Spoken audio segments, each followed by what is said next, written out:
So students, आज के video में हम आगे बात करने वाले हैं lesson from the 10x rule, जो नेक्स्ट लेसन होने वाला है। नेक्स्ट लेसन है the fear is a great indicator.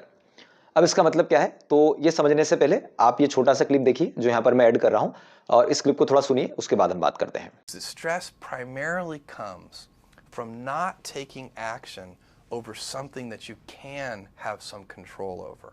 So if I find that some particular thing is causing me to have stress, that's a warning flag for me. What it means is there's something that I haven't completely identified, perhaps in my conscious mind, that is bothering me, and I haven't yet taken any action on it. जैसा कि आपने इस clip में देखा कि Jeff Bezos जो है, obviously बात है, आप सभी को पता है कि जेफ बेजोस कौन है। उनका ये छोटा सा स्टेटमेंट था जिसमें वो कह रहे हैं कि स्ट्रेस जो आता है वो इस बात से नहीं आता है कि मैं कितना काम कर रहा हूं या कैसे काम कर रहा हूं। स्ट्रेस इस बात से आता है कि जिस टास्क के ऊपर मेरा कंट्रोल था और मैं उसे कंप्लीट नहीं कर पाया, तो कहीं ना कहीं मुझे ये पता है कि मेरा ये टास्क था और ये मैं कर सकता था, और अगर वो मैं नहीं कर पाया हूं तो मुझे स्ट्रेस आता है। और जिस हम 10x रूल की बात कर रहे हैं या जिस बुक की हम यहां पर बात कर रहे हैं, उसके अंदर जो ये चैप्टर है पर्टिकुलर, जिस या ये जो लेसन है जिसकी हम बात कर रहे हैं, यहां पर भी यही कहा गया है कि फियर इज ग्रेट इंडिकेटर। यानी कि अगर आप किसी चीज से डर रहे हैं, इसका मतलब यह है कि आप एक्शन से नहीं ले रहे हैं, क्योंकि जो फियर आ रहा है वो एक्शन नहीं लेने से आ रहा है। क्योंकि आप एक्शन नहीं ले पा रहे हैं तो कहीं ना कहीं गिल्ट भी आ रहा है और फियर भी आ रहा है। फॉर एग्जांपल, मान लीजिए कि मुझे कोई पर्टिकुलर टास्क करना है। बुक के अंदर जो एग्जांपल दिया है वो सेल्समैन से रिलेटेड दिया है, मैं उसको भी बता देता हूं, और उसको हम कैसे अप्रोच कर सकते हैं वो भी हम डिस्कस करेंगे। तो बुक के अंदर ये लिखा हुआ है कि मान लीजिए कि एक पर्टिकुलर सेल्समैन है, उसको 10 कॉल करने हैं। अब 10 कॉल करने में जब वो अपना फोन उठाता है तो वो ये सोचने लगता है कि यार मैं कॉल करूंगा, is it right time to call, क्या अभी मैं कर पाऊंगा, क्या अभी क्लाइंट इसका जवाब देगा, या मैं बाद में करता हूं, हो सकता है कि क्लाइंट अभी बिजी हो, या फिर उसे लगता है कि अरे यार मैंने अभी टाइम लिया नहीं था, क्या मैं ये करूं ना करूं। तो कहीं ना कहीं ये डाउटफुल सिचुएशन है।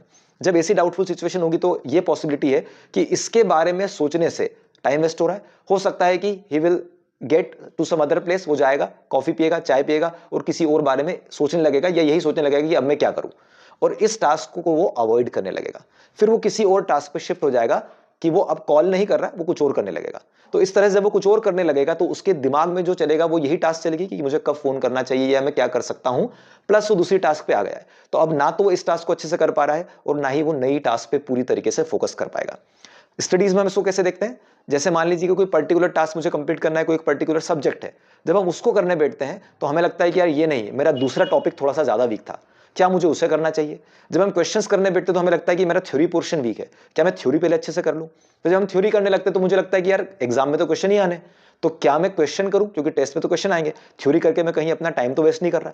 तो कहीं ना कहीं हम जब एक पर्टिकुलर काम को करने के बारे में सोचते हैं बजाय कि उसको करने के, तो स्ट्रेस या फियर डेवलप होता है। तो जब भी आप थोड़ा सा फियरफुली फील कर रहे हैं या फिर स्ट्रेस्ड फील कर रहे हैं, इसका मतलब ये है, ये एक इंडिकेटर है कि आप राइट अमाउंट ऑफ एक्शंस नहीं ले रहे हैं। क्योंकि आप अगर राइट अमाउंट ऑफ एक्शंस लेंगे तो आपको ना तो स्ट्रेस होगा और ना ही कोई फियर होगा, क्योंकि आप टास्क को कंप्लीट करते जा रहे हैं। जैसे जैसे आप टास्क को कंप्लीट करते जाएंगे तो आपको ये लगते जाएगा कि इतने काम में से मेरा इतना काम होते जा रहा है, तो आपको ये सेंस आएगा कि हाँ मैं राइट ट्रैक पर हूं। और फिर जब आप आगे काम करते जाएंगे तो आपको थोड़ा बहुत, क्योंकि टेक्निकली आप जब इस तरह से अप्रोच करेंगे तो ऑटोमेटिकली सबकॉन्शियसली थोड़े दिन बाद ही आपकी आदत में आ जाएगा कि किस तरह से गिवन अमाउंट ऑफ टाइम में किसी टास्क को कंप्लीट करना है। दूसरा इसमें ध्यान रखना है हमको कि हर पर्टिकुलर टास्क को या टारगेट को, जो भी हम स्टडीज में लेने वाले हैं, डे टू डे कंप्लीट करना है। किसी भी टास्क को अगले दिन पर शिफ्ट नहीं करना है, क्योंकि जैसे आप उसको अगले दिन पर शिफ्ट करेंगे तो अगेन ये आपके माइंड में चलते रहेगा कि मेरा अभी कुछ काम इनकम्प्लीट है, और वो फियर का या स्ट्रेस का कारण बनेगा। और जब वो फियर और स्ट्रेस का कारण बनेगा तो वो आपकी आने वाली स्टडीज को या आने वाली टास्क को भी अफेक्ट करेगा। तो यहां से इस लेसन से हमने क्या सीखा कि फियर या स्ट्रेस यदि आपको आ रहा है तो वो इसलिए नहीं आ रहा है कि आप काम कर पा रहे हैं या नहीं कर पा रहे, that is the another thing. वो इसलिए आ रहा है कि आप राइट अमाउंट ऑफ एक्शन नहीं ले रहे हैं, आप सिर्फ एक्शंस लेने के बारे में सोच रहे हैं। तो सोचिए नहीं, एक्शन लीजिए। Thank you.